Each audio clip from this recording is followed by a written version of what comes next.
In this video, you will learn how to secure ASP.NET API using Amazon Cognito. We will walk through setting up a JWT bearer authentication, validating tokens, and securing our endpoint step by step. This video builds on a previous video where we walked through Amazon Cognito, setting up user pools and app clients, and also walking through the authorization code OAuth flow. If you haven't watched that, I highly recommend checking it out first before continuing with this video. Hello everyone, my name is Rahul and welcome back to this YouTube channel. If you're new here, I make videos on .NET, Cloud and DevOps. This video is part of my Amazon Cognito series and thanks to AWS for sponsoring it. Here I have an ASP.NET API out of the default template. So this has an endpoint in the program.cs, which is the weather forecast endpoint. We will be securing this endpoint using Cognito. We also have a .http file which you can use to test your API and make requests to this endpoint. I have a complete different video that walks through the .http file,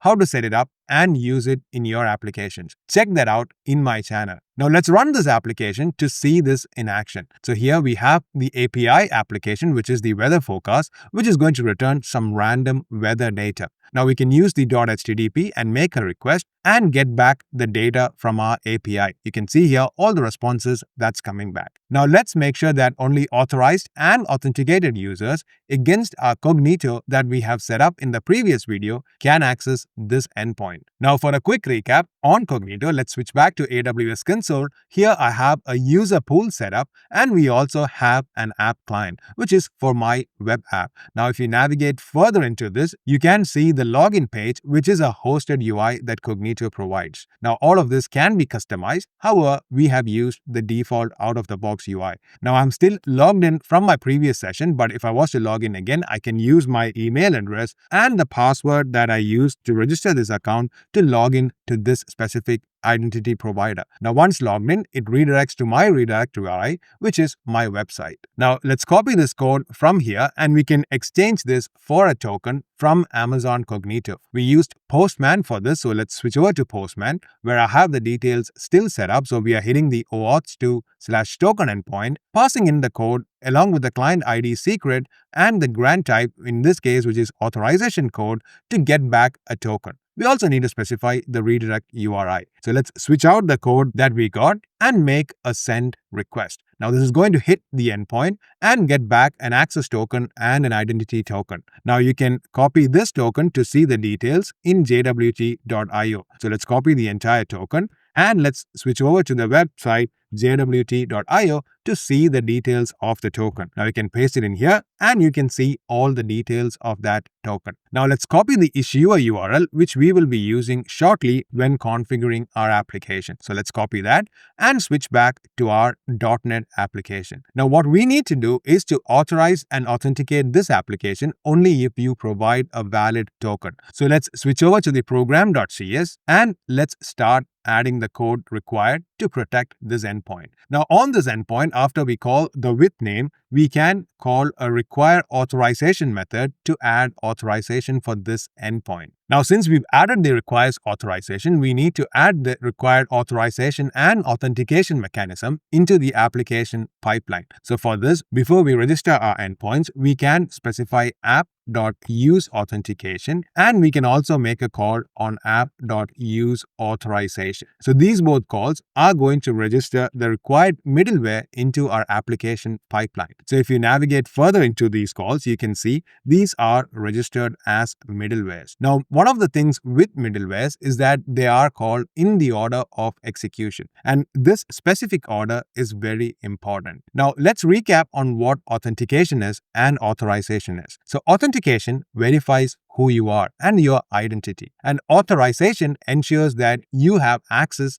to the specific resource. Authorization can only work once it knows who you are, which is why we need to first specify authentication. So that is an easy way to remember which needs to come first. It's always authentication because that sets up who you are into our application pipeline, and then anything can verify if you have the access that you need to access the specific resource. Now, once we have added the middleware into the application pipeline, we need to make sure that the required services and classes are registered in our dependency injection container, which is why we have to do some setup more. So now if we scroll back, we can see the builder.services, which is where we are setting up the dependency injection container. Now I have a complete video on the entire pipeline of ASP.NET in my ASP.NET series, which will be linked here and also in the descriptions below. Now let's register some of these middleware classes. So let's go to builder, services, and let's specify add authorization. Now in this specific case, I'm not specifying any additional policies, which means any user that is authenticated will also be authorized. So let's leave it like that. And let's specify builder.services and also make a call to add authentication. Now we need to specify the authentication details. In this case, we're going to authenticate against Amazon Cognito. So let's add a NuGet package to support JWT authentication. So let's right click and specify manage NuGet package and let's search for JWT bearer. Now what we need is a Microsoft ASP.NET Core authentication.jwt bearer NuGet package. So let's add that to our project and start using this. Now once we have the package installed, let's add the authentication. Let's specify JWT bearer defaults and let's specify the authentication scheme. Now in this case, this is a hard-coded string which specifies bearer. Now this is a string that we will be using to pass in our token. So let's come back. We also need to specify the details of our Cognito server so that it can validate the token that's coming to it. So let's specify the additional extension, which is add JWT bearer, which takes in a JWT bearer options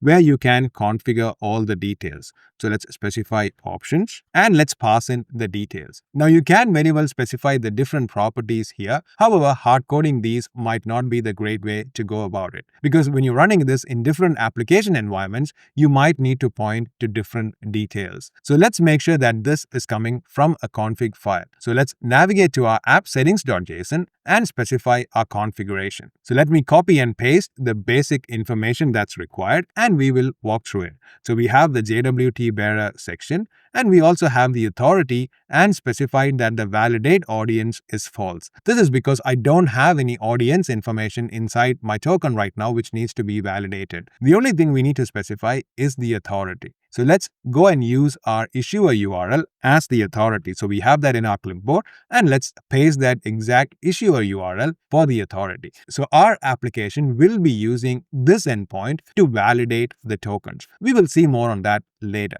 So let's close this. Let's come back to our program.cs and let's continue configuring this. So now to read this from the config file, let's specify builder.configuration and let's get the section. Now in this case, this is JWT bearer section that we added because that's the exact name that we have added here. So we can use the same section name and let's specify the bind method and pass in the options to it. So we are binding the details coming from the app settings to this default object that is being passed in. So any of the properties that we have overridden will get applied here. Now the JWT bearer options has more properties in there which you can override as required. So you can see there are lots of properties that you can use, like on the validation parameters. You can also specify validate issuer and various other properties on this option. Now we will be exploring some of that in the future videos. However, for this case, we'll just start with these two properties and let's continue on. Now we have completely set up our application pipeline. So let's run this to see this in action. So let's run the app again. And if we switch over to .http and make a request again without passing in any token, you can see here, this time we've returned back a 401 unauthorized. Now this is because we haven't passed any token and this user is no longer valid to access this endpoint. Now for this, we need to start passing in a token.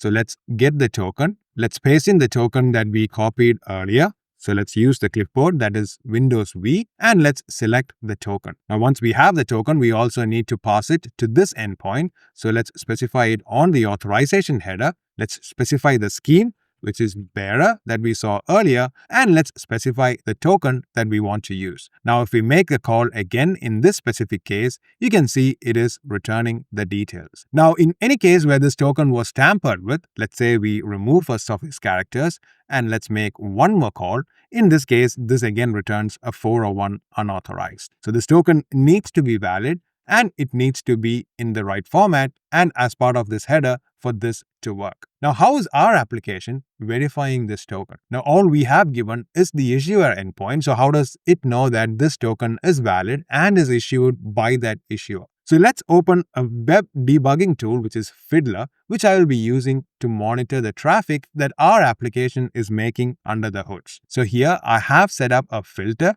so that it is only showing the request that's made to this specific endpoint. Otherwise, there would be a lot of noise that is going to show up here. Now, this is constantly capturing the request. So let's go back to our application. Let's make sure to restart this so that our application detects that Fiddler is running and uses that proxy. So basically, all the requests will be routed through the Fiddler proxy, which means it can capture the network request. Now, our application is running again. So let's make a call. The application is hitting and it comes back with the result. But if we switch over to Fiddler, you can see there is 2 requests that's made to the Cognito endpoint that we have specified. Now you can see that these requests, the one of them is the OpenID configuration, which we saw jwt.io also making in our previous video to verify that the token is valid. So if we navigate back to jwt.io and if you open the network tab and if you paste in this token again, so let's paste this in again. Let's make sure the network tab is there. And you can see here, there's 2 calls that's made, which is to OpenID configuration and jwks.json. Now, this is how it is using to verify this specific token and showing the signature verified. In the previous video, we show how to block this and see that the signature doesn't get verified. So similarly, our .NET application is making the exact same calls and also making a call to jwks.json, which is coming from this previous call to get the keys endpoint,